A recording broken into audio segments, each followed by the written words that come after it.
Good evening, everybody. I'm Steve Edwards, the Executive Director of the Institute of Politics here at the University of Chicago, and we are pleased to have you with us for another in a series of conversations as part of the IOP Speaker Series. Now, tonight we're focusing on cities, and it's long been said that actually states are the laboratories of democracy, but I think we could say and point to many examples today where it's really cities where some of the most interesting, innovative work is happening from a policy level, driven in part by some of the failings of state and federal governments as it relates to cities and urban policy, but also because of the unique opportunities and challenges and momentum that is swirling around cities, not just here in the United States, but around the globe, where we're seeing massive migration to cities expected to drive migration even further over the course of the next decades. So today we're going to delve more deeply into what's happening with cities with really four of the most innovative mayors in the country these days from a variety of different contexts and different cities. And we're pleased to have four outstanding individuals with us. In just a few minutes, we'll have Chase Woods come up and introduce those mayors formally to all of you. But in the meantime, I wanted to just do a quick bit of housekeeping to remind you that we have a whole series of events still to come in this upcoming quarter, including next Friday. We will have a conversation with Maureen Dowd and Carl Hulse of the New York Times talking about the election 2016. That's a lunchtime event on Friday, October 28th, so a week from tomorrow. You can find out about many other events in our series, as I've said before, by going to our website, politics.uchicago.edu. I should also point out that we are recording tonight's event. You can watch this event over or check out how the back of your head looks by going to our website as well and clicking on to our video page under media. We will take a break in just about 45 minutes into the conversation for you to pose questions to our panel, as is customary here. We will set up a microphone in the middle of the aisle. We ask that you line up behind that microphone to pose your questions to our guests. And when we do, we just ask two things. We ask that we keep your questions short and to the point, and that, in fact, you make it a question so that we can get to as many of you as possible. So, without further ado, I have a few thanks. One is a thanks to the team here at iHouse. International House is our partner in tonight's event as part of their ongoing Global Voices series, and their gracious host. We always appreciate everything iHouse does for us here in this beautiful room. And we also want to extend a special thanks to J.P. Morgan Chase Foundation, which has funded a series of programs looking at urban politics and policy in a variety of contexts here in Chicago. And Damian Herron is the Midwest manager for the Office of Nonprofit Partnerships, and he is here to talk just a bit about their work. It's my great pleasure to welcome him to the stage. Damian, thank you for being here.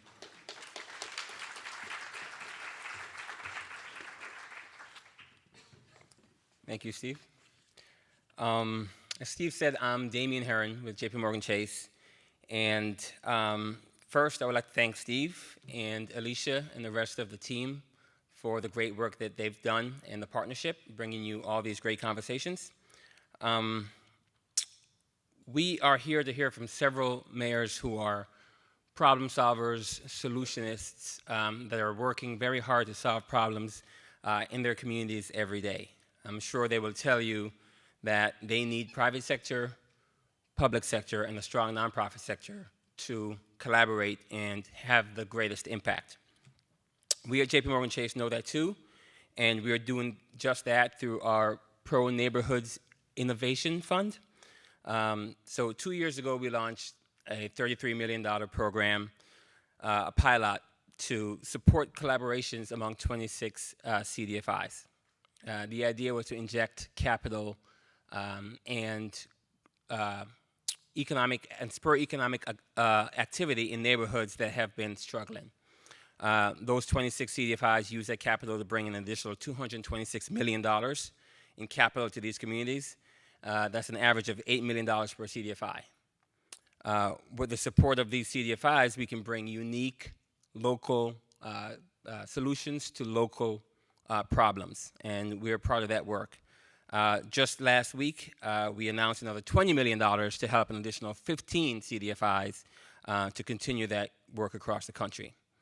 And because I know who's in the room, I would just like to point out that Texas, Florida, and Indiana all benefited from that program. So our mayors would be happy to hear that. So whether it's helping small business grow or helping individuals become more financially healthy, we look forward to continued partnerships with cities, nonprofits, and all of you who share our vision for making communities better for everyone. So thank you and enjoy the conversation. And before I leave the stage, I would like to welcome Chase Woods. Chase is a fourth-year student majoring in public policy, and he hails from Aurora, Illinois. Chase?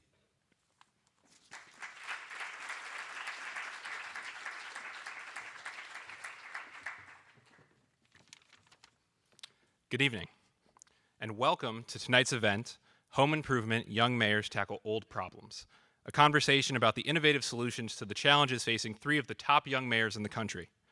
Tonight's panel is comprised of Pete Buttigieg, Andrew Gillum, and Blair Milo. Pete Buttigieg is currently serving in his second term as the mayor of South Bend, Indiana. A graduate of Harvard and a former Rhodes Scholar, the hallmark of Buttigieg's tenure has been a commitment to economic development, supporting the public school systems, and improving the overall quality of life. In 2014, during his time as mayor, he was deployed to Afghanistan as a lieutenant in the Navy. He was also named National Mayor of the Year in 2013. The fifth of 7 children, Andrew Gillum is a native of Gainesville, Florida. He currently serves as the mayor of Tallahassee. During his time in office, he has focused on many initiatives ranging from economic growth to investing in the city's youth. Specifically, he's grown the Tallahassee Future Leaders Academy, fought for common sense gun laws, and promoted small business growth. Blair Milo is one of the youngest mayors in the history of LaPorte, Indiana, and also the second woman elected to the position. Just like Mayor Buttigieg, she is a veteran of the Navy, where she served 5 years overseas. Her time as mayor has been defined by her commitment to economic development, investing in sustainable infrastructure, and promoting healthy lifestyles for the citizens of LaPorte. Leading tonight's conversation will be Annise Parker. Ms. Parker has served as the 61st mayor of Houston between 2010 and 2016. During those 6 years, Parker made tremendous strides in developing the city's infrastructure, developing a host of new programs to support the city's most vulnerable, and breaking down barriers to ensure that all could participate in the local economy. In 2010, Time magazine named her one of the 100 most influential people in the world. Let's give a round of applause for our panel.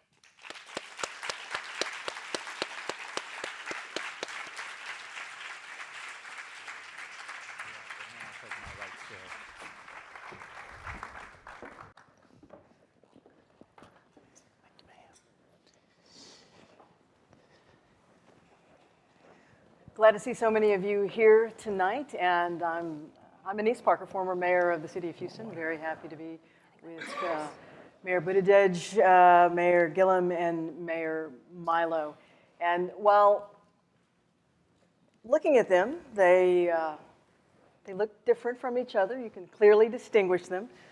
They have certain things in common. One, they're all three mayors.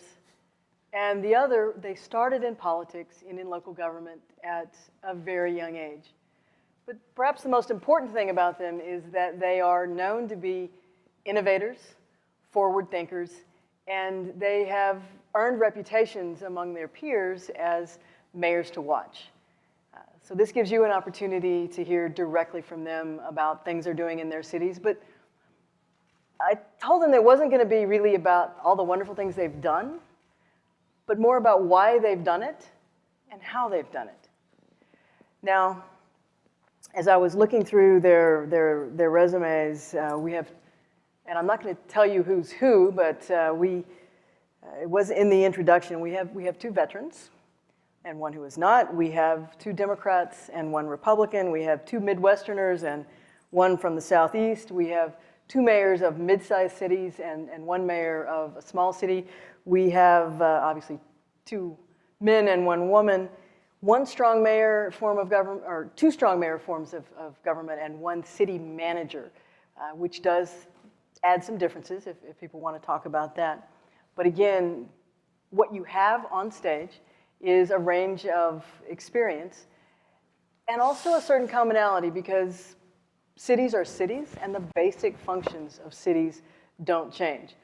Now, I'm going to start some questions that they're all going to answer, but I may have some questions as well that I'll single them out for. But the first question would be, what does a mayor do? Because I just said you all did it. Mayor Buttigieg.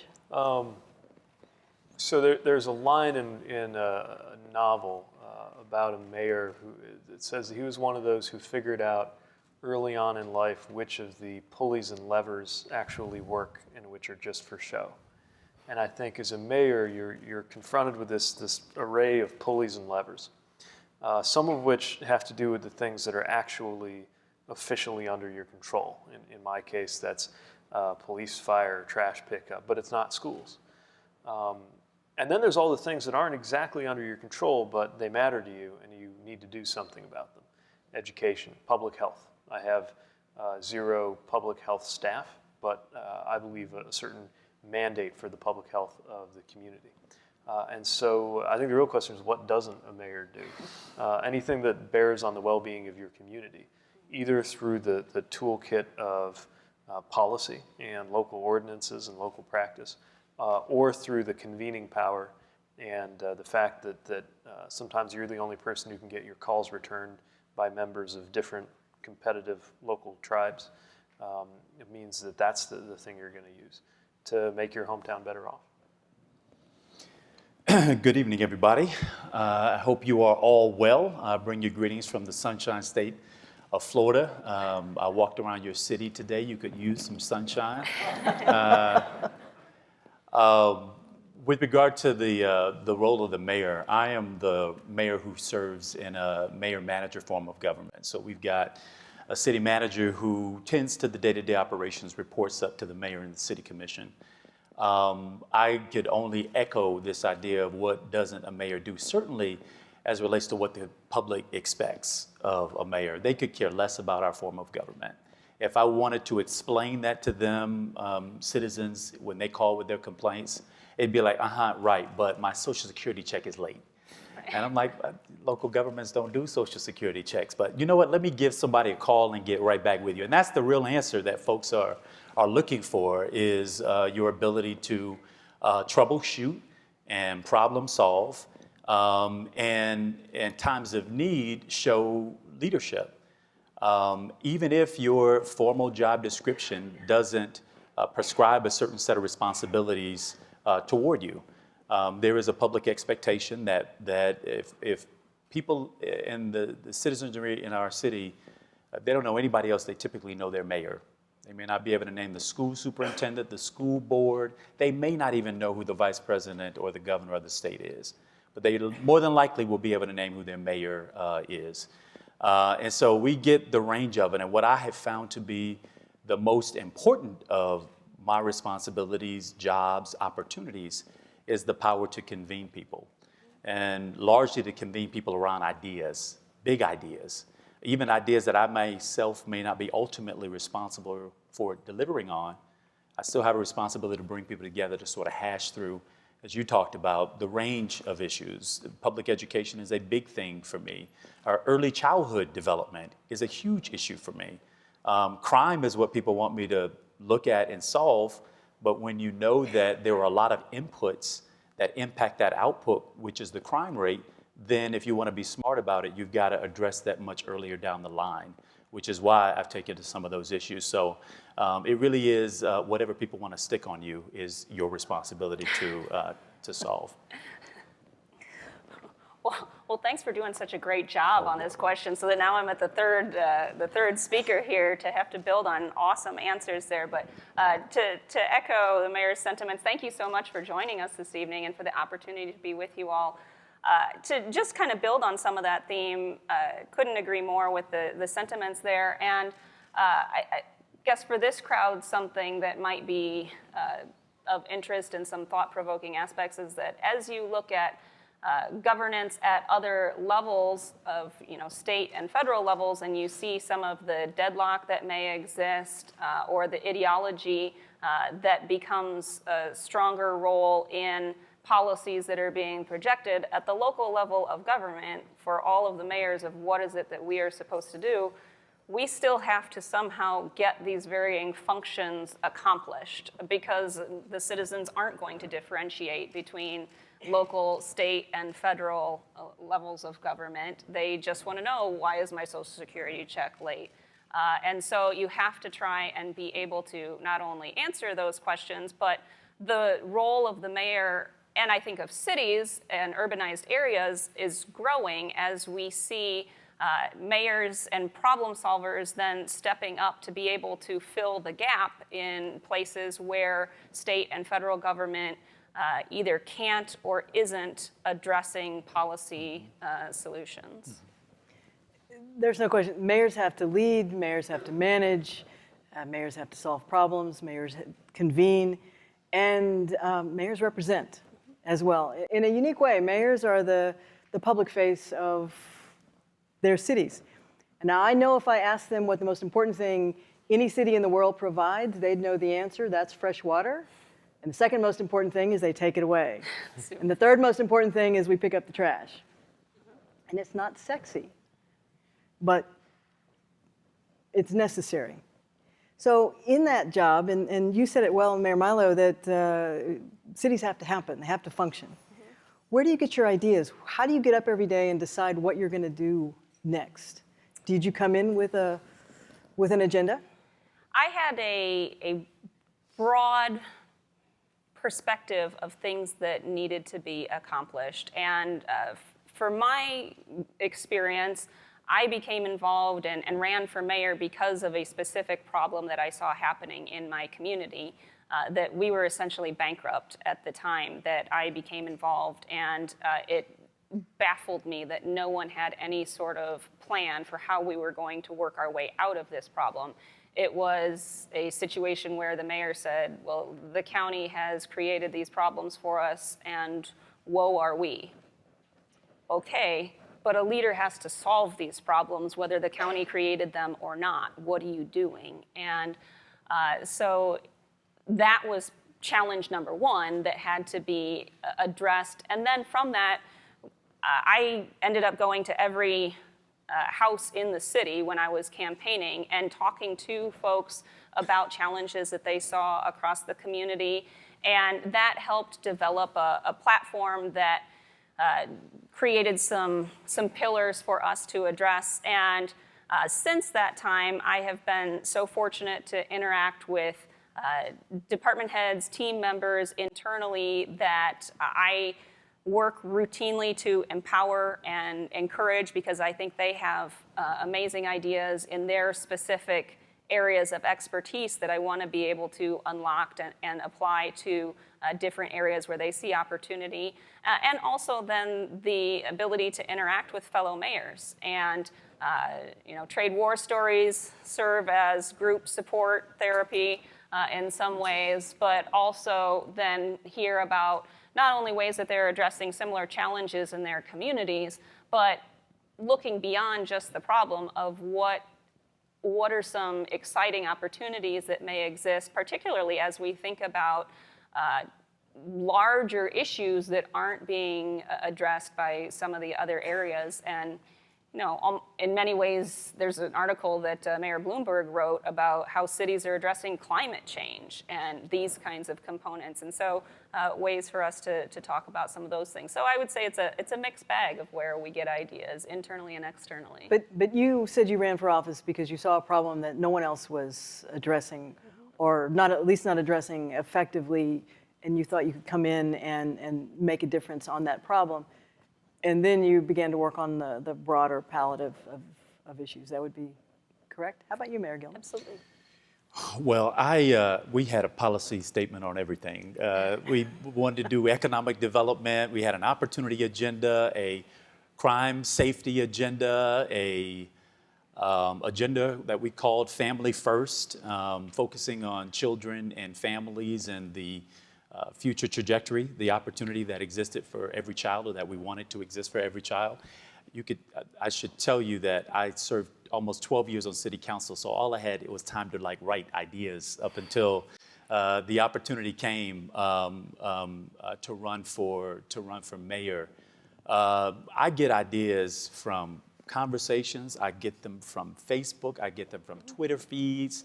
I get them from people. We create intentional opportunities for folks to plug in vis-a-vis social media to let us know their own thinking and their own thoughts and suggestions.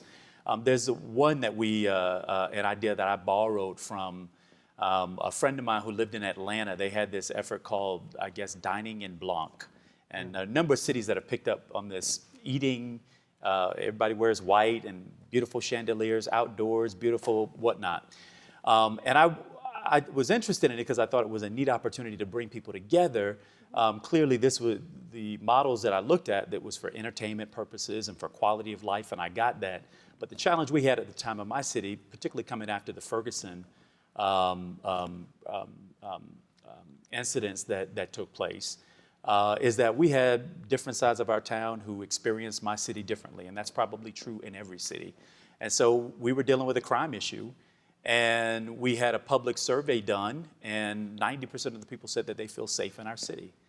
And you juxtapose 90% of people saying they feel safe with an incident that I had with two young men when we were away competing for an All-America City designation. I said, how'd y'all sleep last night? They're like, oh, we slept good, man. We slept in a bed last night. I was like, you slept in a bed last night? You don't normally sleep in a bed? He says, no, my mother doesn't let us sleep in the bed because she doesn't want us to get shot by a stray bullet at night, which was so strange for me in my own city. And this is a city I didn't grow up in, but I've spent a number of years in. And it just reminded me that that there's a disparate experience happening. And the fact that 90% of the people don't feel free to leave their doors open, their houses unlocked, their car doors unlocked, and another side or neighborhood that you got a mother saying, I don't want my sons to sleep in the bed because I'm afraid of a stray bullet. Whether I believe that that is substantiated by the facts, the crime statistics, it doesn't matter. It's the fact that this is that person's and that mother's lived experience, and it has to be addressed in some way. And so the idea that we ended up converting was this idea of a longest table. And last week, 2 weeks ago, we closed down a city street, and we built an uninterrupted dinner table that sat about 1,000 people. And we had them register, and we did some social engineering a little bit to make sure that it was as representative and diverse as possible. The idea was to have people, yes, sit down, break bread together, but we ran a long trace down the middle that had thought bubbles around questions around poverty, economic opportunity, the crime rate in our city. What would you suggest to make our city better? That was intended to stimulate conversation. And the idea ultimately is, instead of when you hear about a crime incident that happens, to just say that's that side of town, to cause people, because you now have a new experience and a new point of contact and maybe a new reason to care, that people would choose to be more curious and less judging about other people's experiences. And so when we have to solve these problems as a community, that it's not just South Side's issue or East Side or North Side's issue, we're a community as all of our issues. And now that you know somebody who lives on the South Side, who experiences the city differently than you do, maybe you won't give the mayor and the commission such a hard time when we say we've got to invest some resources and raise maybe some revenue to get at that issue or that problem. So Mayor Milo wanted to solve a problem. You spent a lot of time on council creating your list. Sure. So you came in with a long agenda. How about you, Mayor? There was a mix. So there were some things that were very specific campaign promises I had to keep. Like I said, we were going to set up a 311 line within a year. So we did it. The phone line was the easy part. The organizing the way that different departments handle service requests was the hard part. Other issues, we knew we were going to work on something. We didn't have the answer yet. So we knew there was an issue with vacant and abandoned properties. I knew we had to do something, and I knew we had to bring people together. But it was only after a year of bringing people together and doing these incredibly sophisticated analytics on the whole thing that I came out of it all with an almost childlike goal, which was, all right, we're going to do 1,000 houses in 1,000 days. Fix them up or tear them down. We're going to address 1,000 vacant properties in 1,000 days. Go. And then we did it.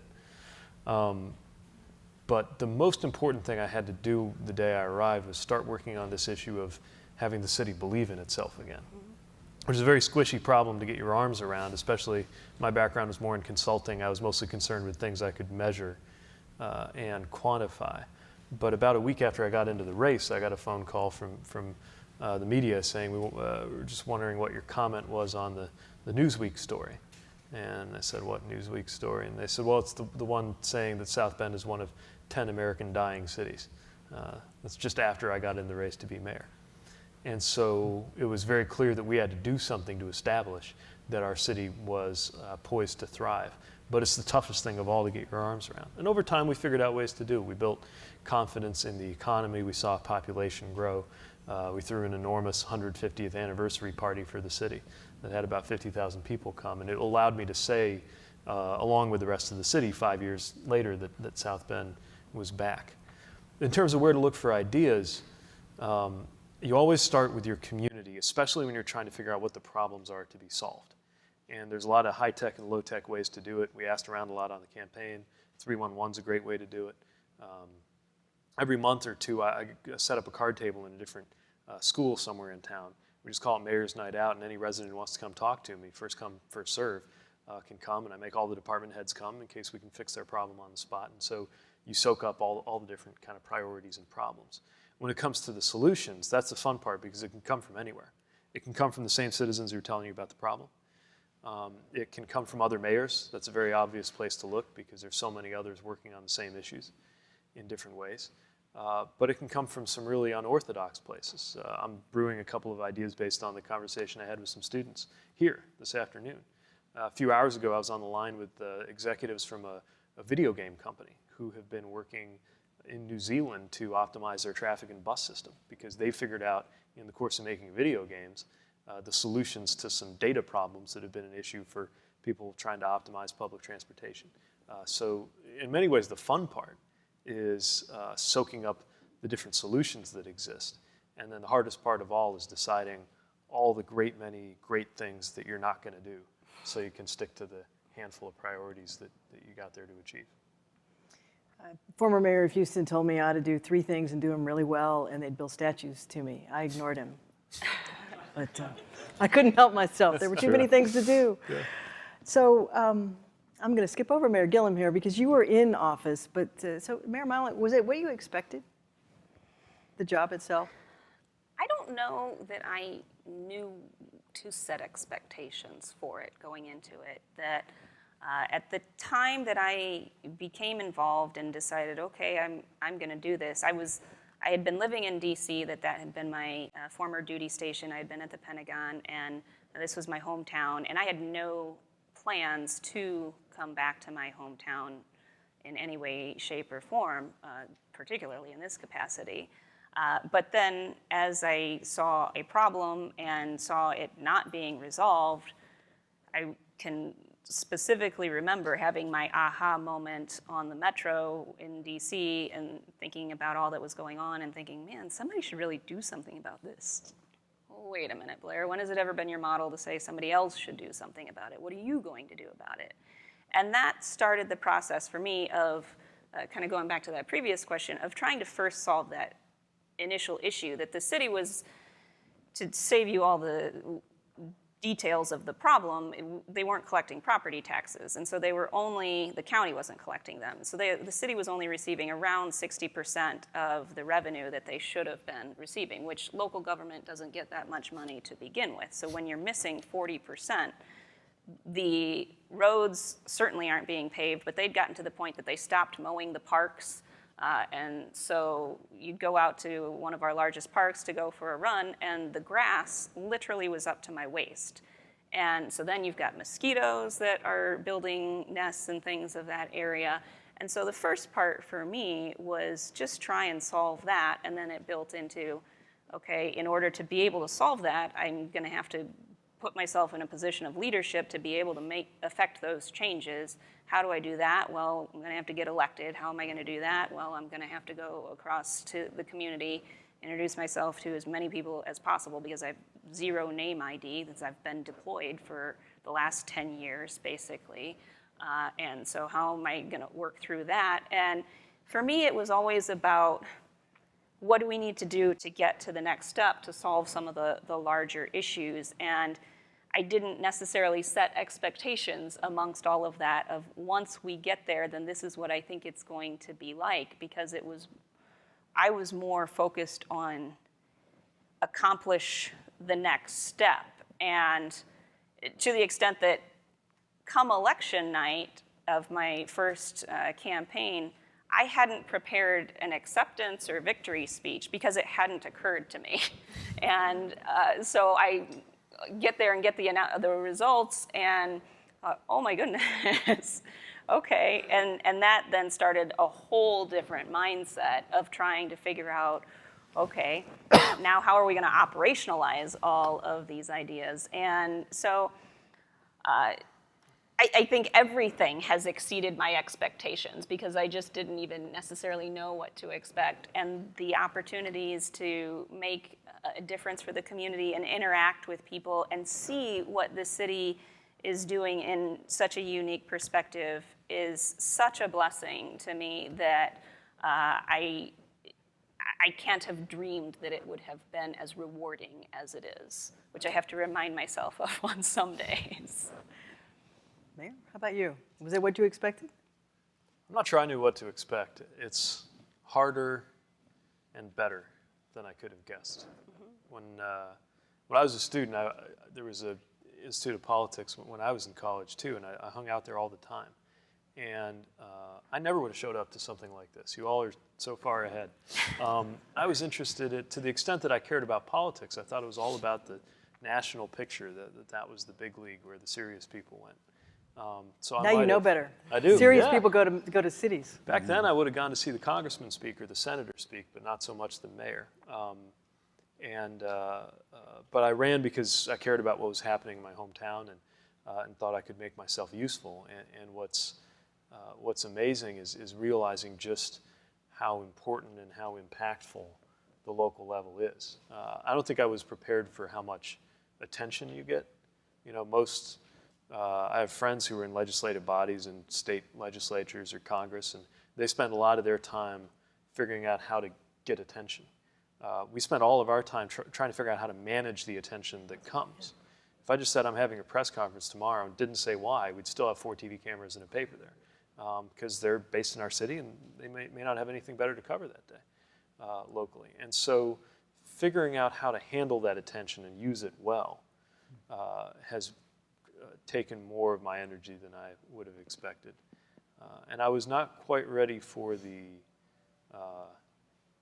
time management challenge that just dominates your day-to-day decision making about literally just what are you going to do. I remember the first day I got in the office, I walked in, snow flying, windows were kind of rattling. They do that in the county city building in South Bend. Big desk, big conference table, and flags in the corner of the room. And I looked out the window and I thought, okay, I know what I want to do with the city. I know what I want to do with this term in office. I know what I want to do in the first 100 days. What do I do right now? What do I do with the next 30 minutes? Do I check my email? What do I do? I wound up bringing donuts to the street crews to emphasize the importance of snow plowing. But getting tactical. And I have a lot of fun comparing notes with other mayors because it's clear that everyone has a different approach to that. But it really is an all-consuming but incredibly rewarding way of life. So, Mayor Gillum, you did spend, 12 years as a member of council before you became mayor, and it is a different job. Sure. Can you describe what's really different between being mayor and council member? Well, we all vote. That's what's equal, but I'm the one that gets blamed if it goes, if it goes south. And they're not in a rush to step up and join you. And I probably was the same way under my predecessor mayor. It was like, okay, well, the mayor, will deal with that, and whatever comes, comes. But for me, I didn't recognize that even though I was on city council for that long before becoming mayor, that it meant something so much different for the public, for the public when you encounter them.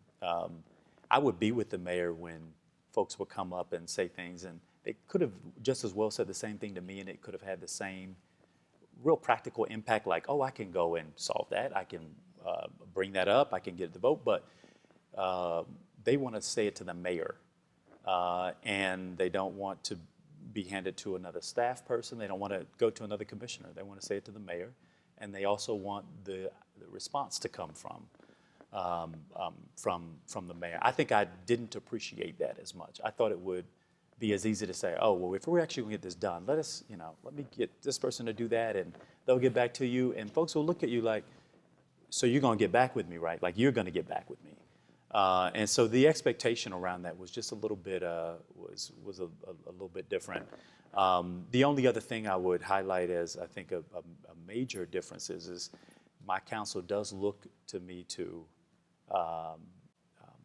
regardless of what the issue is, to sort of speak up, and many times take the lead. And even if there are more than 3 votes that disagree with me, they'll still let me put the position out there first. And I think sometimes I would much rather hear where they're coming from. And even if I'm decided on where I am, it helps me form the argument that needs to be made in order to win the vote. So there's a negotiation that is always going on. I didn't appreciate so much that there would be such a difference in relationship between my colleagues and myself, because we were always the ones that talked about the mayor after the meeting. And my colleagues didn't change. They were the same people. And we go to talk, and then the whole positioning would be very different. I couldn't be a part of that conversation anymore. It would be different. I asked the colleague to come in the other day to talk about something. He says, what did I do? And I'm thinking, nothing, man, what's going on? But that relationship is different now. And so understanding and managing that difference is a little bit hard, especially for me, and just by my by the nature of my makeup. So it's different. So Mayor Gillum, if you could, every city has a range of problems. If you could fix one, just like it'd go away, what would it be? If I could fix one, it'd be poverty and what outcomes are an outflow of poverty. Connected to poverty, I'll say the crime rate, in the sense that you have folks who are, so everyone wants to blame or hold accountable the mayor or the city council for a crime rate. They rarely ever invoke the name of the state attorney, who has set as their objective a 90% prosecution rate, regardless of the incident. And so someone may come in on a low-level drug charge, but if the office of the state attorney wants you to pursue every case to prosecution, and then that person ends up going and getting adjudicated through the judicial system, and they come out with a record, then it's difficult for them to find a job. And if they can't find a job, they can't provide for themselves and for their family, and don't let them live or co-locate with a partner or a spouse who's in public housing. And by federal law, you can't have a record and also live in public housing. So the problem multiplies, and I've only got one piece of this pie. I've only got a portion of it, yet it's being driven by so many other outside factors, which is back to this convening idea, the need to have to bring people together, different folks, the sheriff's office, the city attorney, the state attorney, the PD, us, the social services apparatus, the reentry folks. And it just mounts, it mounts. And I'm constantly in a state of frustration around where do I intersect this in such a way to have the most transformative impact on changing this trajectory, interrupting this cycle. And so we've tried, and it's more complicated for us, we tried investing into some of the hardest impacted crime areas in our city by going in and investing dollars in some of the social services resources, a reentry program, piloting a civil citation, adult and youth civil citation program, introducing a summer jobs program that only allows those young people who are growing up in those neighborhoods to get access to those positions. And it was basically off of a study that I saw here in Chicago that it actually wasn't the summer job experience that made and the money that they earned over that period that interrupted the cycle. It was that experience and the impact it had over the trajectory going forward. So it meant more than just the summer job and the wages that came from it.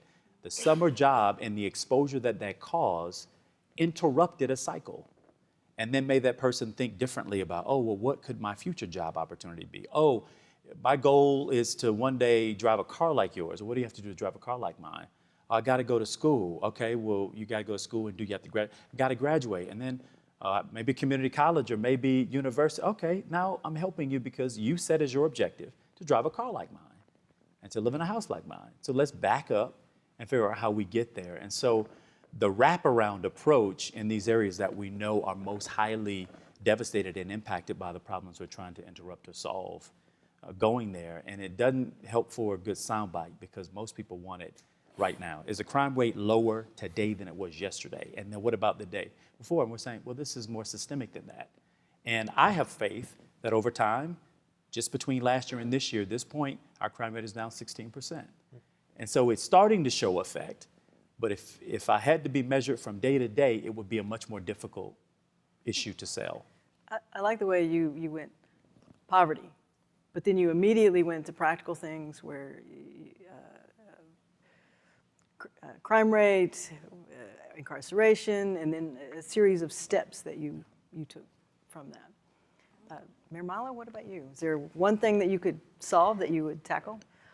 Well, I think the theme that you'll probably hear from all three of us is that even if we say one thing, that one thing is then the tip of a lot of fingers that then stem from that.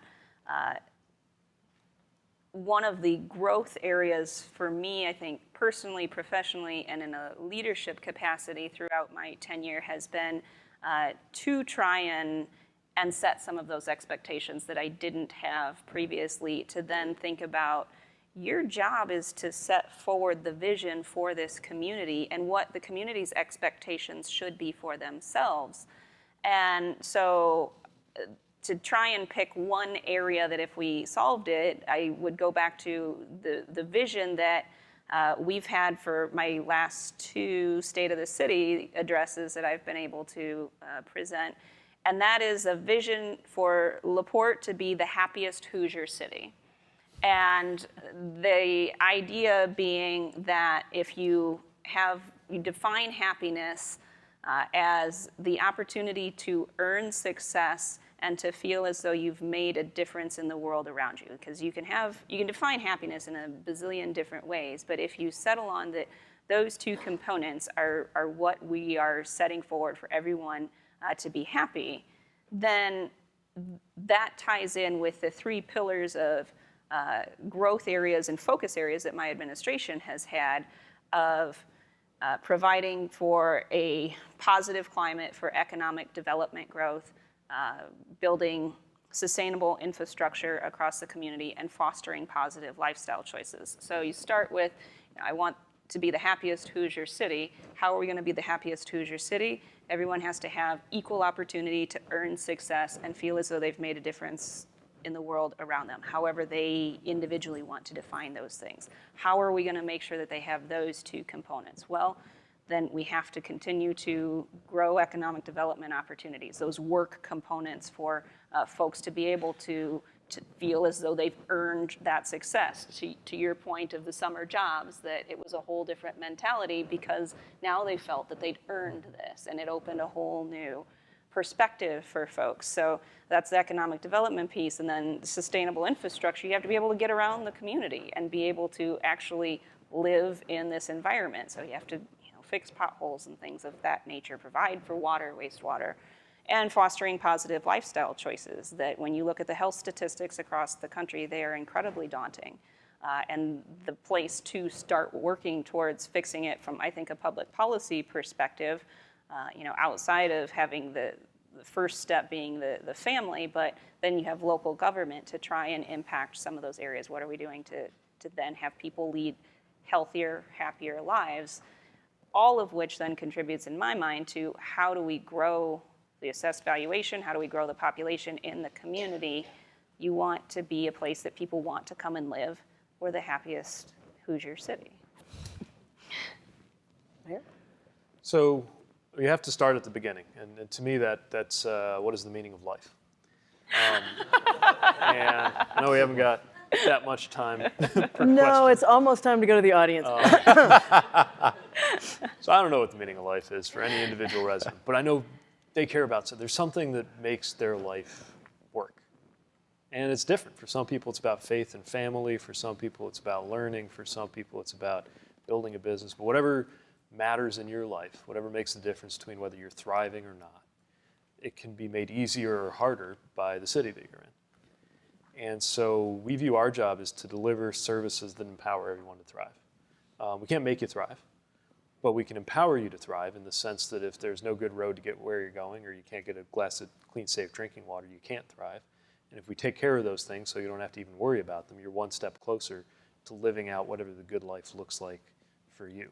And the way we do that, of course, is delivering services. And so we've actually started trying to catalog all the things we do, from put out a fire to send you a water bill to pick up a dead raccoon. We've tried to list it out as a finite catalog of services. And if it's not a service that empowers everyone to thrive, and the everyone part there is the one I'm thinking about a lot now, then we shouldn't be doing it. Since poverty was taken, I'm going to give you that. Although that's the biggest element of it that's on my mind right now. I'm gonna ask you guys two more questions, and then we're gonna go to the audience. But are there times when you've gotten it wrong that you wish you had a do-over? Start with you. Just as you take a drink of water. I'm sorry about that. Yeah. Oh yeah. The things that get to your level as a mayor are hard. That's why you get the big desk.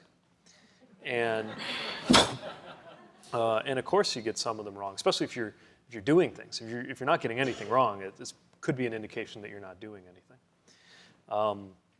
And so there's small things and big things. I mean, we tried to move a road one time, and we were wrong, and we found that out the hard way. Not after doing it, but after seeing enough of a public uproar that I was convinced otherwise. A more serious example was prioritizing. So everybody was talking. First ran in 2010, 2011. Everybody was talking about the economy, jobs. Crisis confidence in the business community, figuring out how to deliver jobs. In fact, that's one of the biggest things we worked on, and I think we've done it well, and I'm proud of it. But I remember a moment when we were figuring out which things fell where in the pecking order of what we were going to work on, and I was sitting with my team before we'd even taken office, and we were talking after hours about what we were going to focus on, and I looked at my cheeseburger and answered one of their questions by saying, I don't think we were elected to concentrate on reorganizing the police department. We were elected to focus on the economy. And I was about 3 weeks into the job when we had a visit from federal investigators. And I found out that dealing with the police department, even though we didn't hear about it as much on the campaign trail, was very important indeed. And I learned that lesson the hard way and won't make that mistake again. Gillum? There's a lot of pressure when you first come in as a mayor to make a mark and to be clearly identified with, if you weren't there to do it, it would not have been done. And I would, if I had it to do again, I'd have resisted the urge to go so hard in that direction in the first several weeks. And the example I'll give is early childhood education is a big thing to me. I have 2-year-old twin kids. We read a bunch of stuff. There is no manual on how to be a good parent. There are things my mother and my father did to me that the books say you ain't supposed to do. So it's a good thing.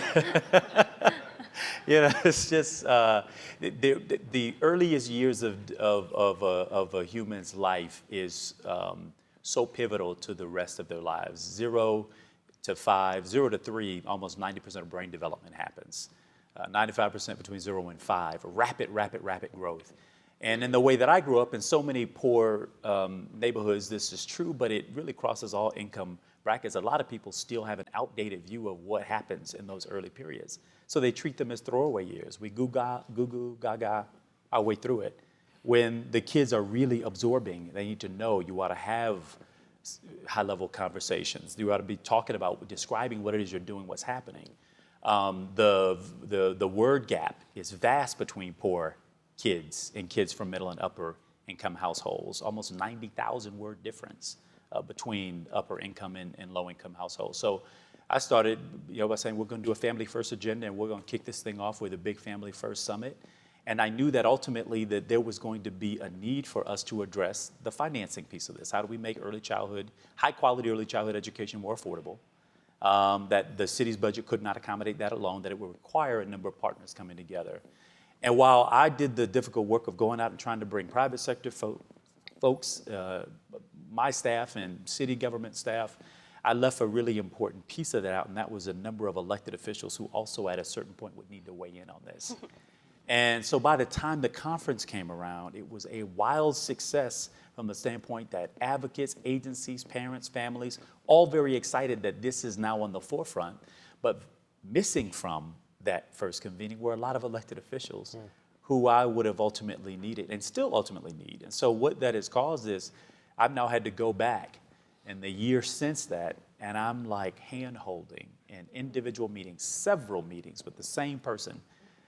And had I done it differently, had we done a better job of bringing folks in and making them feel like they were also a part of whatever was coming out of that, and that it wasn't me just trying to make the statement that finally, for the first time, we were going to prioritize families and children, but that we as a community were going to prioritize families and children, could have saved a lot of time, a lot of heartache. And so I feel in some ways that because of my initial approach, that it has delayed our work by a year for all of the makeup that's had to happen in order to get us now to a place where we're all at the same starting line, fully believing and invested in what the data says, and believing we ought to do something to move this whole issue forward. That's a year that I'll never get back.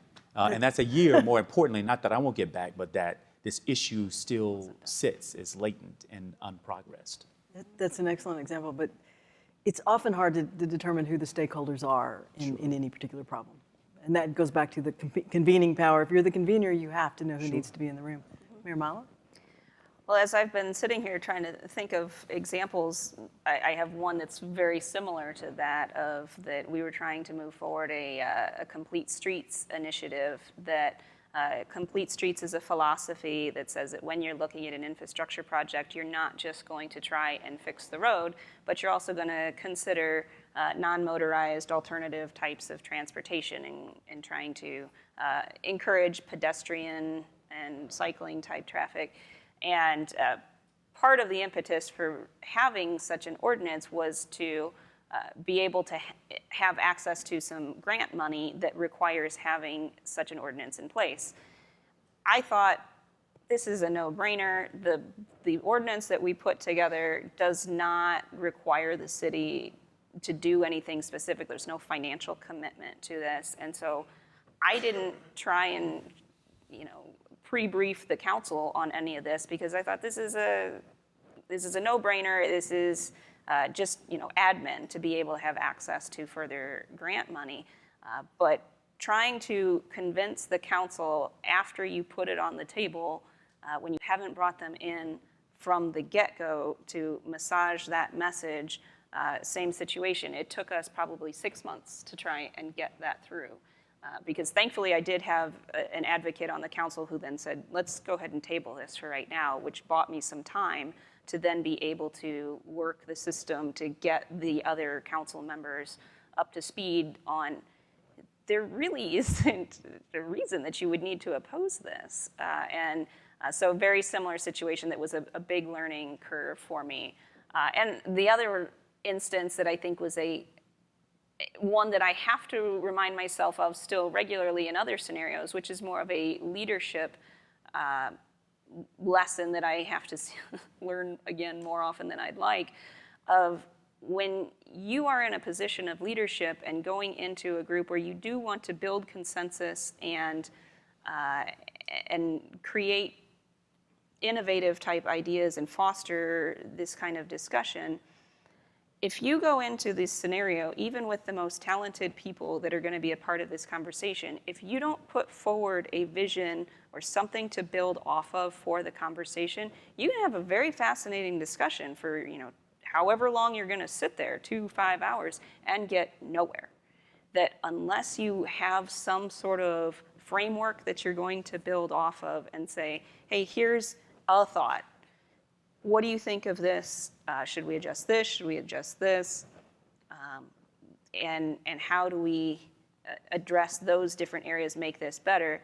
That's the way that you move some of these concepts forward. Otherwise, you're just going to keep sitting there talking amongst yourselves and, still have good intellectual discussion, but you're not going to move the ball down the field.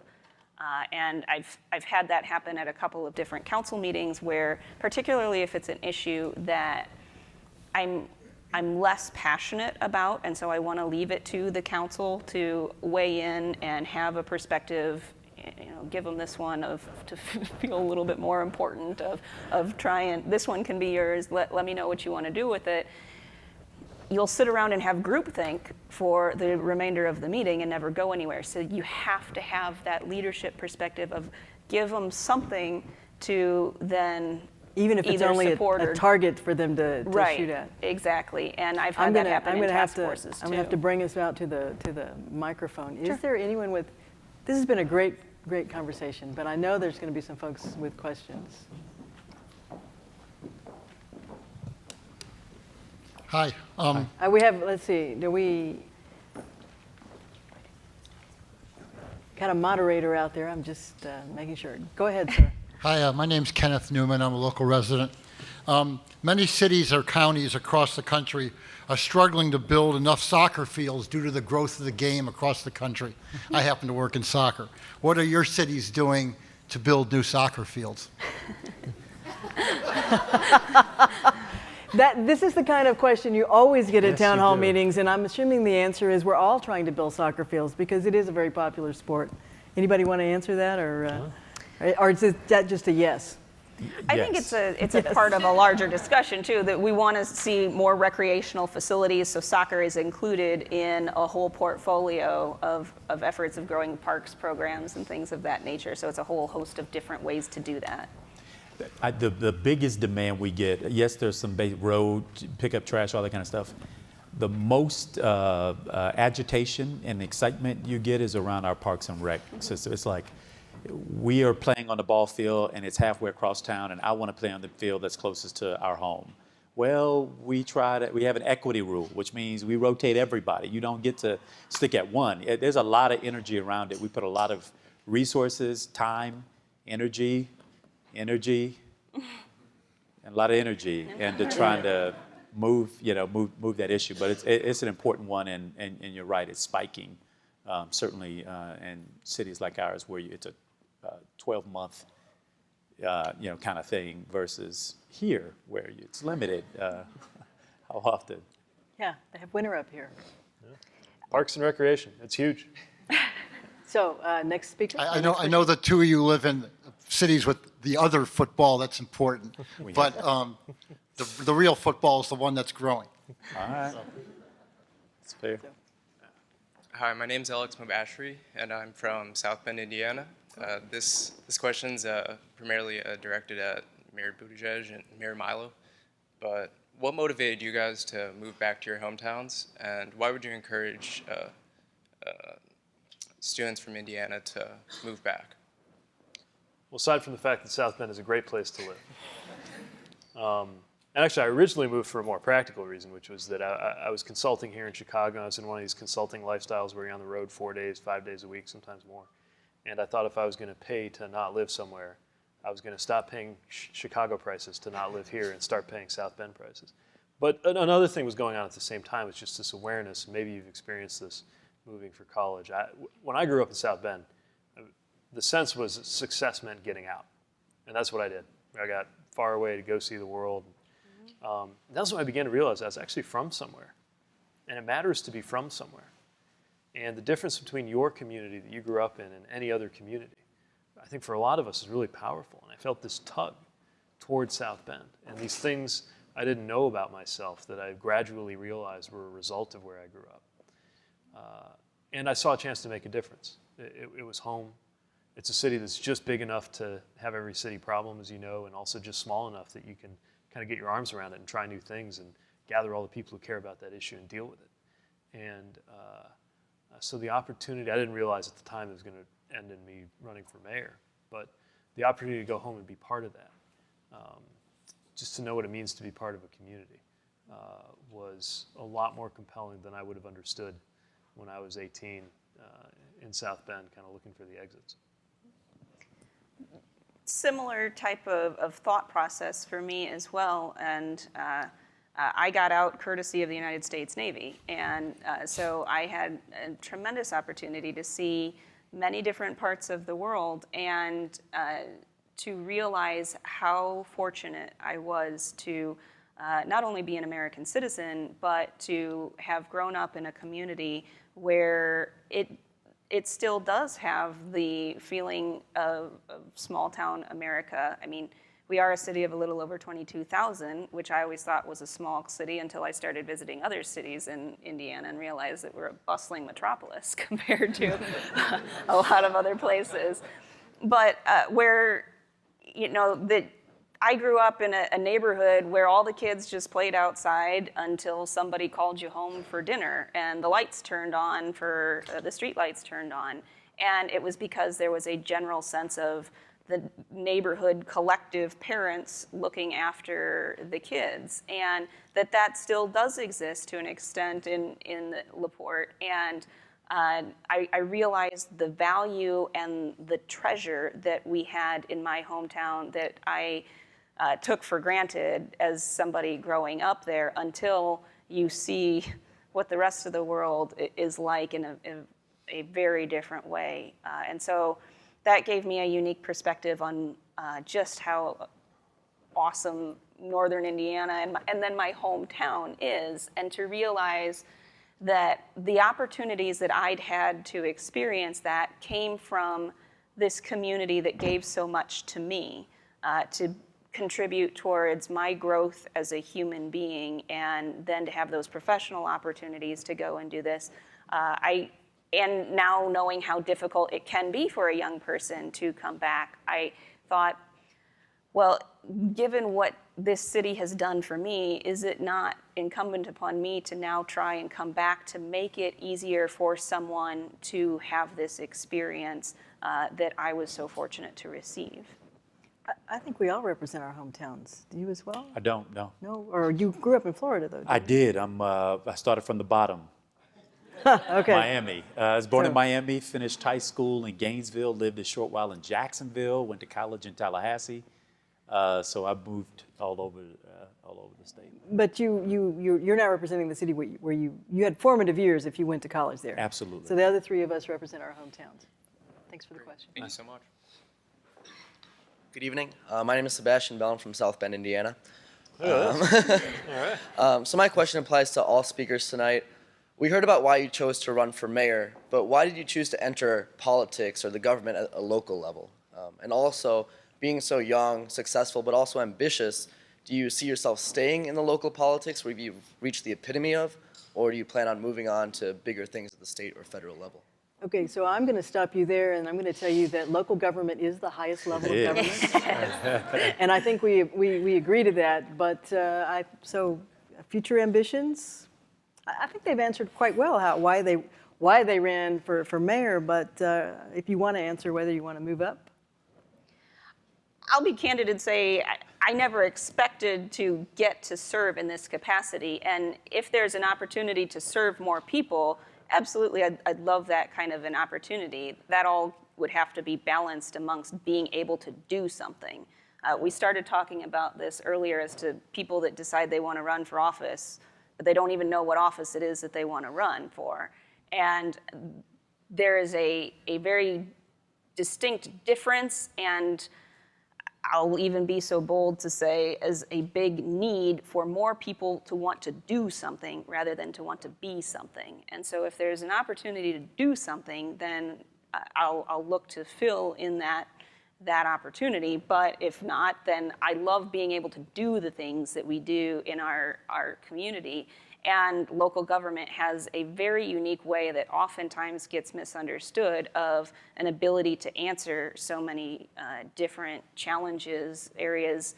I had an opportunity to visit with a gentleman from your hometown in Miami, that he is the clerk of the courts for the county there. It is a gentleman by the name of Harvey Reuven.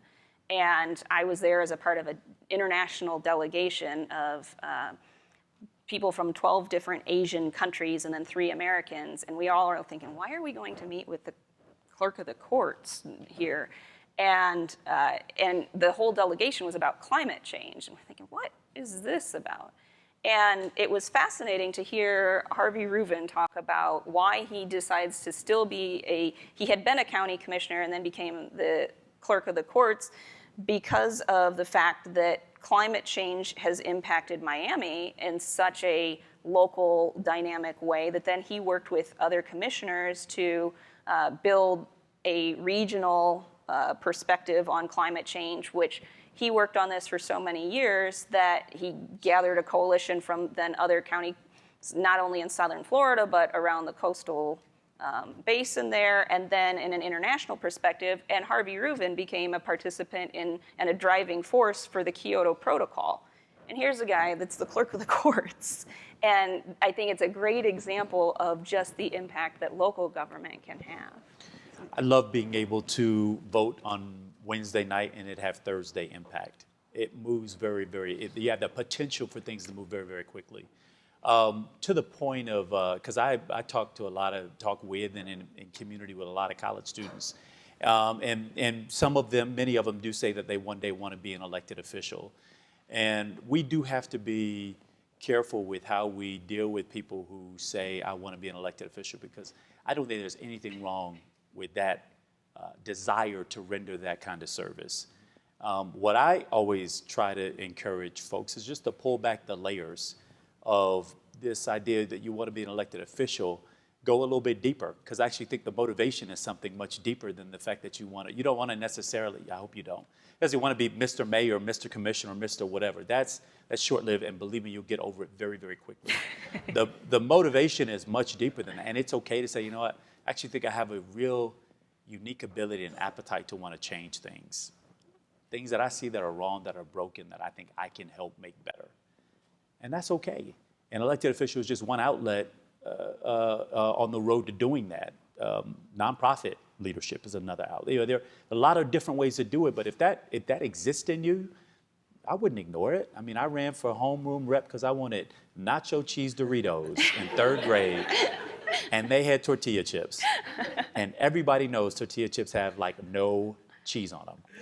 So, but I lost that whole thing, but I thought I could do something about it. So, and that just, it multiplies. As the issues get bigger, that appetite doesn't get, that's good.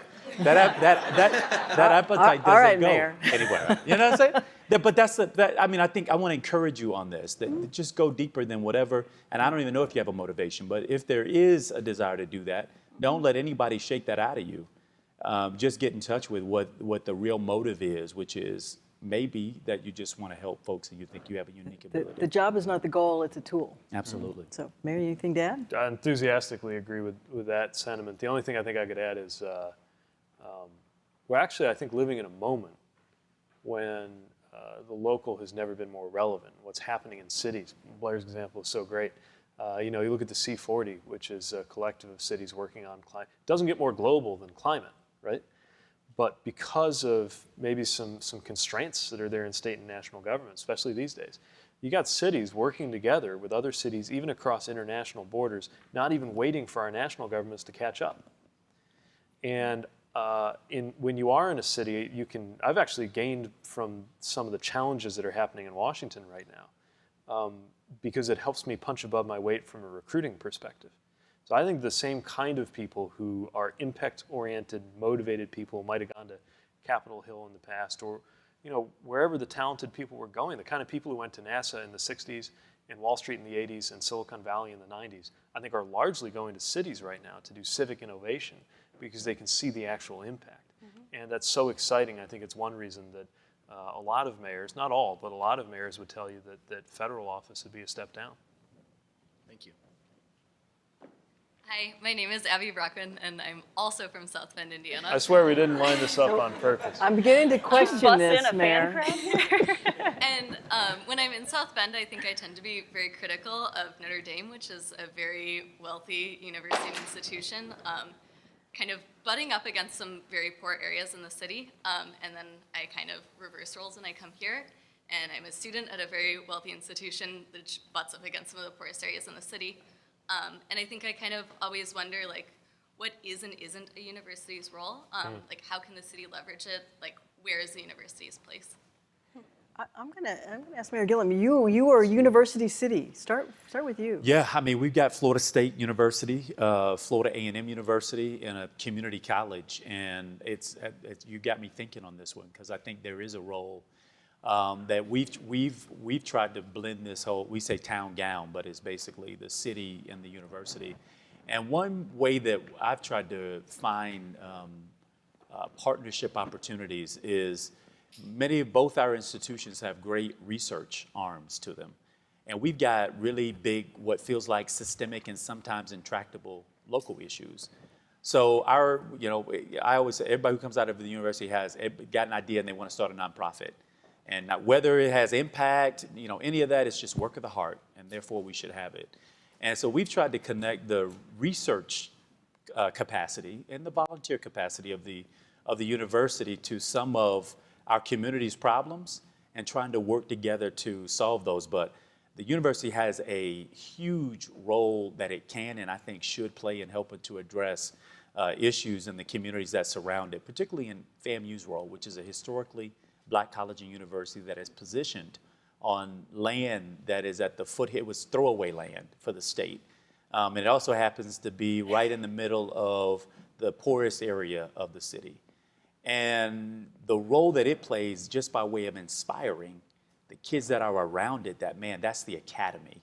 And maybe one day I can get there, but there's got to be outreach. You can't build Ivy Tower walls around these institutions. There's got to be outreach. So the students play a role, but also the academic and the research capacity of these institutions. If they're not thinking about the role they can play in South Bend or here in Chicago, and the abutting areas, but also in the larger Cook County, Chicago area, I think that's a problem. And students often drive the initiative on that, and sometimes the professors, administrators, as part of the goal, the mission of the institution, they see their role as being more significant.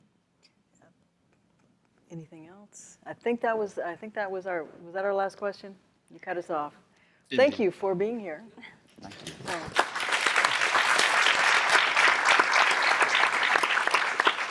I want to say a special thanks to Mayor Parker. This is her third time here on campus with us. And I appreciate you coming up from Houston to do this. She's also someone who knows the world of the Institute of Politics quite well, not just from her past visits here, but having recently finished a stint at Harvard's IOP. So we're grateful for all you're doing in the way to inspire young people. And a special thanks to all of our fellow mayors here on this panel. I think that last note was a fitting one to end on as we think about the university's relationship to cities. All of you here, especially the students in the audience, have a great opportunity to make change right here on the south side of Chicago in this community. I know many of you are already doing that. I also think that your examples of leadership, in some cases staying in the town that you attended college, in other cases returning to hometowns, create a great, exciting, and inspiring pathway for us to follow. So thank you all very much. Thank you so much for your great questions.